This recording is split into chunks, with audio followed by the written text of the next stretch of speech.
The Ordinary. I'm gonna need you to hold my water bottle while I catch my breath because I cannot keep up. I've only got one face. I'm gonna have to clone it in order to keep doing these reviews because every time I turn around, they're like, looky here, we're launching a new serum, a new toner. Y'all, what is going on? The latest is their 15% growth factor serum. Yeah, growth factors. When you thought you had a handle on your skincare routine, now we're gonna throw in growth factors. What the heck is the point of that? Is it worth it? Have I been missing out? Oh my gosh, the FOMO. Do I need to buy?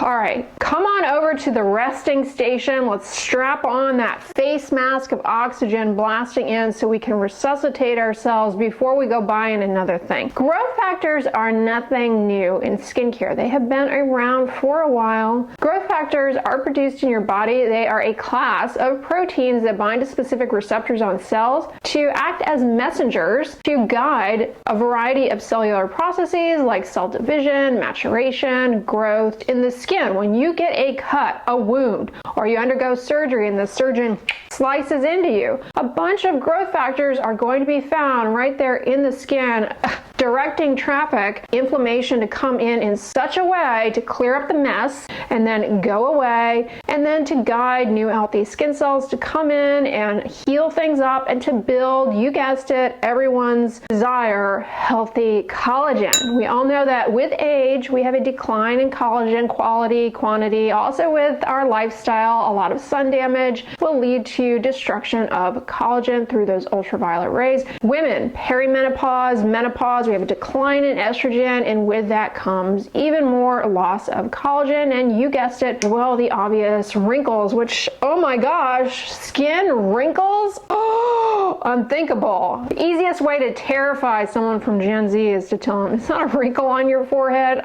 See the sphincter clamp down on that one. A lot of what we talk about, aspire to in the realm of skin rejuvenation, anti-aging, models what goes on with wound healing and regeneration. Growth factors in skincare products, where do they come from? Human tissues, animal secretions, for example, snail mucin. They also can come from plants. And they can be made in a lab using bacteria or yeast. The Ordinary has 3 growth factors of interest. TGF-beta 2, or transforming growth factor beta 2, stimulates collagen production, may also put the brakes on collagen destruction, stimulates the fibroblasts to proliferate and divide. You also have EGF, which may have an anti-wrinkle effect and an anti-sag effect. That's a big may. And then you have IGF, insulin-like growth factor, which may also help with guiding cell proliferation and the rejuvenation process, which kind of a vague category of things. What are you talking about specifically other than boosting collagen production?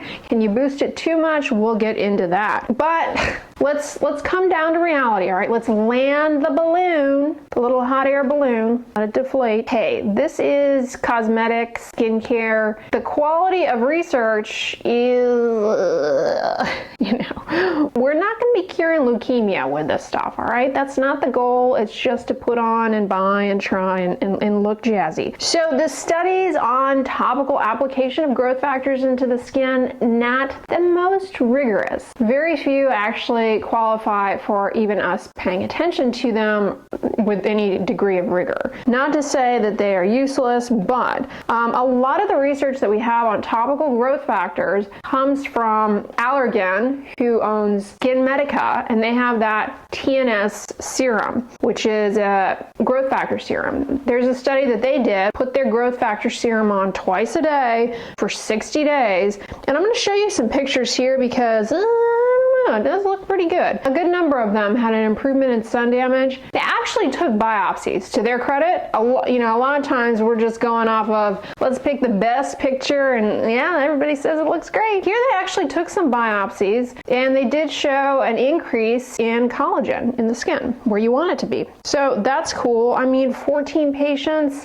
there could be some cherry picking going on here as far as what we're looking at in the paper, so just keep that in mind. But that's what we're dealing with. Then I mentioned snail mucin, the company BioPel. They had that snail filtrate, snail mucin serum, which again likely has a variety of growth factors in it They had patients put that on for 12 weeks, and they only put it on one half of their face. At the end of the 12 weeks, there was a significant improvement in coarse wrinkles around the eyes. They did these like impressions as well, and they showed some improvement in wrinkle depth with that, as well as an improvement in skin texture. Now, not to get too side rail, but y'all know I'm a huge fan of that CosRx Snail mucin. I always see an improvement in wrinkles, elasticity. They claim that after stopping their Snail filtrate, that benefit was maintained for a total of 2 weeks. In my experience using Snail products, you got to keep using it to maintain the smoothness, and I believe a lot of it has to do with an improvement in hydration, moisture content, as well as perhaps an anti-inflammatory effect. But if you're curious about the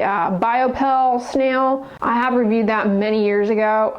All right, moving on. So remember I mentioned that there are a variety of ways you can get these growth factors, and a lot of people are like, human growth factors, like from human foreskin fibroblast, freaky deaky. Okay, all right. So you can also do some stuff with plants, and that's what the Ordinary is. So if you look at the ingredients, anything Nicotiana is a plant-derived growth factor. So again, TGF-beta2, EGF, and IGF. Now, are plant-derived growth factors as good? I don't know. Are our receptors on our cells going to be like, get that out of here, get that out of here? Possibly.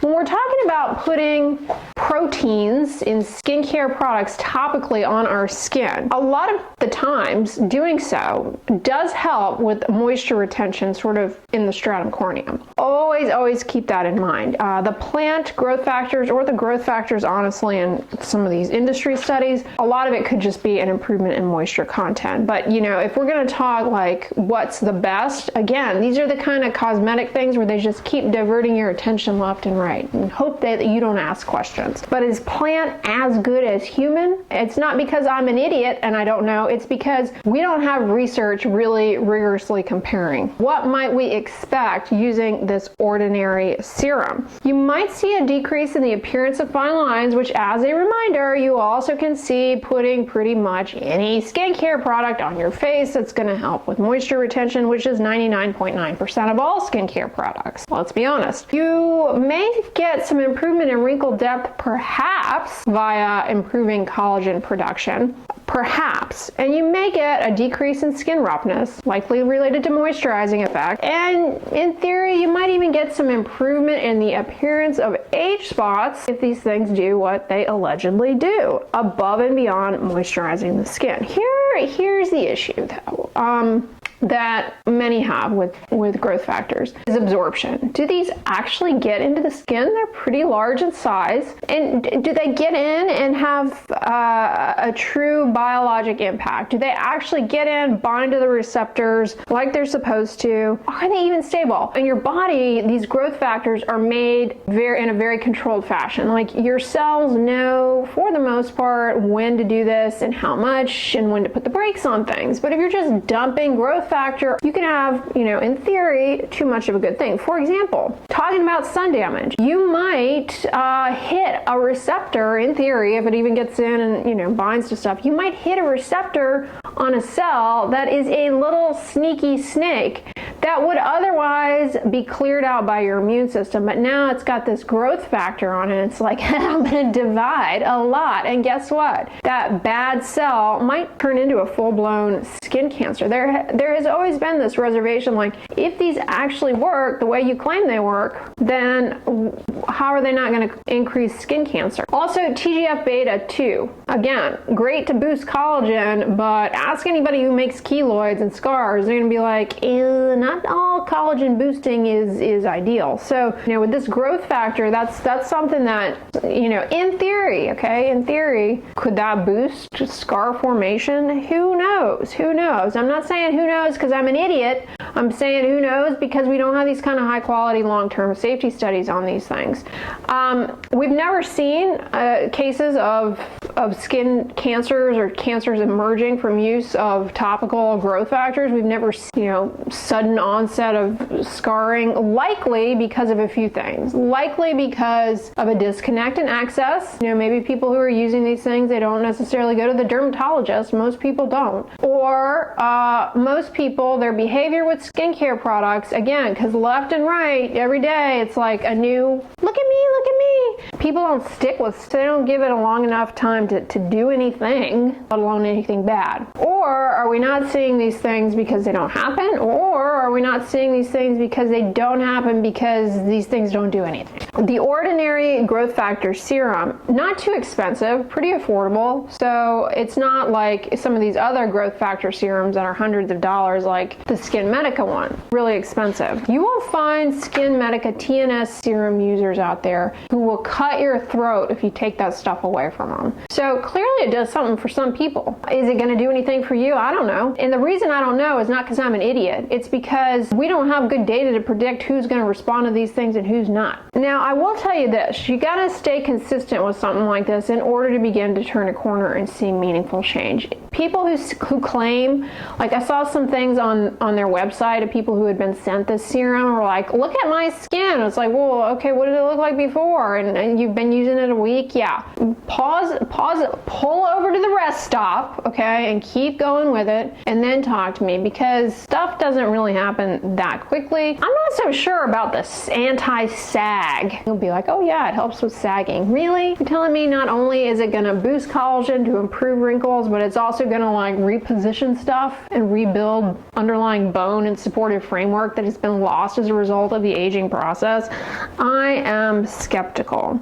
All right, my experience using this product is that it is very uneventful. It is a thin, clear, colorless liquid. Doesn't really have an odor to it or a tingle. It's not spicy, and by spicy I mean when I put it on I don't get burning, stinging redness. Not to say that couldn't happen to you, because again, I'm not saying I don't know because I'm an idiot. I'm saying I don't know because these things are not predictable. But it's otherwise uneventful. So if you're going to use this and expect it to do anything, you got to stick with it for a while, and because it's so boring, you might give up on it, or maybe not so much. It's kind of just, it's just like putting water on your face. That's what it feels like. You can use it as a first step after cleansing. Now, the ordinary goes telling you not to use it along with BHA, aka salicylic acid, not to use it with exfoliating acids, and not to use it with ascorbic acid or vitamin C. Okay, I don't know why. All right, I don't know why. I can make some educated guesses, but I don't know why. Why do I not know why? Not because I'm an idiot. Not because I'm an idiot. I don't know why, because they're not telling us why, and there are possible reasons. One, maybe they're worried it would increase irritation for you and they don't want that to happen. Or maybe they're worried that these other ingredients might compromise the stability of their plant growth factors. I don't know. I do not know.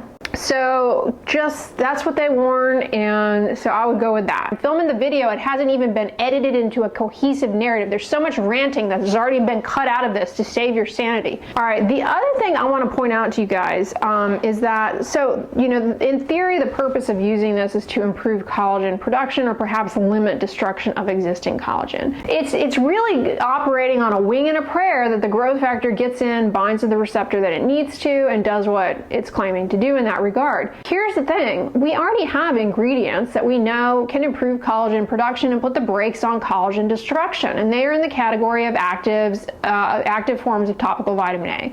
Prescription tretinoin, prescription triferritine, prescription tazarotene, prescription or over-the-counter adapalene, cosmetic retinol, OL, cosmetic retinaldehyde. So if you're already using one of those, are you going to boost the collagen any more than that stuff, which has more solid data behind it and more plausibility? Like, we know these things get in the skin, and we know, especially the prescription stuff, we got a lot of research on that. All right, but then you're coming and you're going, I can't tolerate those. They burn, they sting, they cause too much irritation.